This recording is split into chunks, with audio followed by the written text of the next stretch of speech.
You're the kind of person who knows a little about a lot of things, yet somehow never feels truly great at just one. Your attention keeps getting pulled in different directions.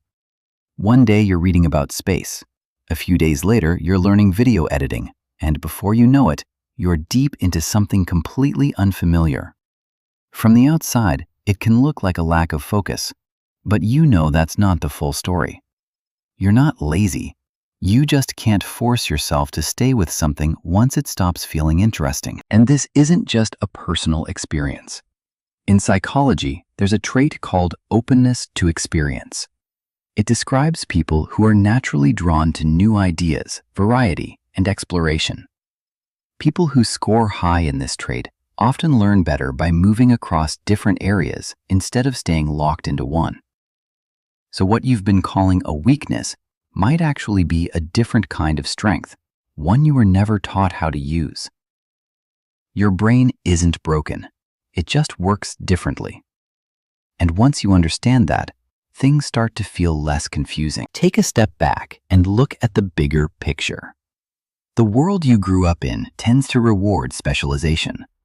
From an early age, you're expected to choose a path, commit to it, and stay there long enough to become something specific. But not everyone is wired that way.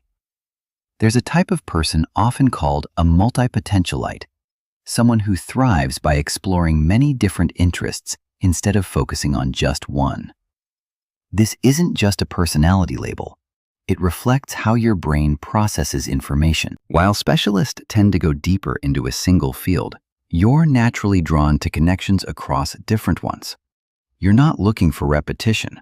You're looking for patterns and links. What excites you isn't doing one thing forever. It's seeing how different ideas connect and influence each other. That's also why you feel excited at the beginning of something, but lose interest later.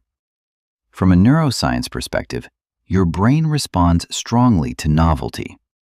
New experiences trigger dopamine, which creates excitement and motivation. But once something becomes familiar, that stimulation fades. That doesn't mean you lack discipline.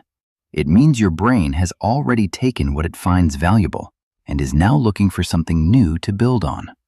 At the same time, your thinking tends to be more flexible. You're able to combine ideas across different fields more easily. That's the foundation of creativity and innovation. The real problem isn't how you think. It's that you've been trying to force yourself into a system that doesn't match how your mind works. And when you do that, you burn out. So instead of trying to change who you are, you need a structure that works with your nature. You don't have to change everything at once. Start small. Instead of trying to finish everything you begin, choose one main project for your current phase. Just one. It doesn't have to define your future. It just needs to give you direction right now. Your other interests aren't gone. They're just set aside on purpose. This is what it means to work in cycles. You move through phases. Each phase has a clear focus, while still leaving space for curiosity without letting it pull you off track. Another common challenge is the urge to act on every new idea right away. That creates constant pressure. A simple fix is to keep a list of ideas. Whenever something new comes up, write it down instead of switching immediately. That small habit tells your brain the idea isn't lost. It makes it easier to stay focused on what you're doing without feeling like you're missing out. Another shift is how you think about work and career. Instead of expecting one job to fulfill all your interests, separate the two. Let your main work provide stability.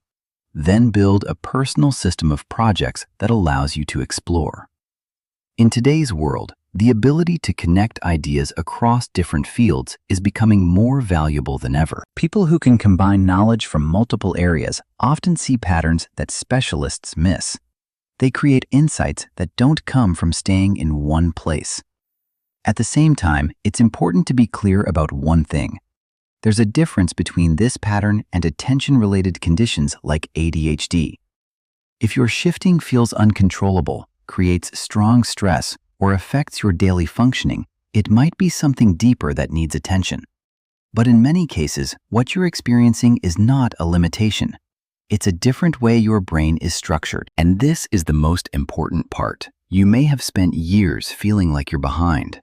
You see others going deeper in one direction while you move across many.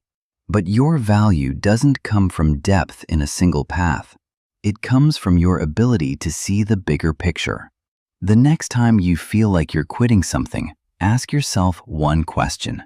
Did I actually quit, or did I get what I needed from it? Sometimes finishing doesn't mean reaching the end. Sometimes it means understanding what mattered and moving forward with that.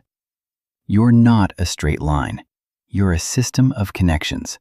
And in a world that's becoming more complex, the ability to connect and combine ideas is one of the most valuable skills there is.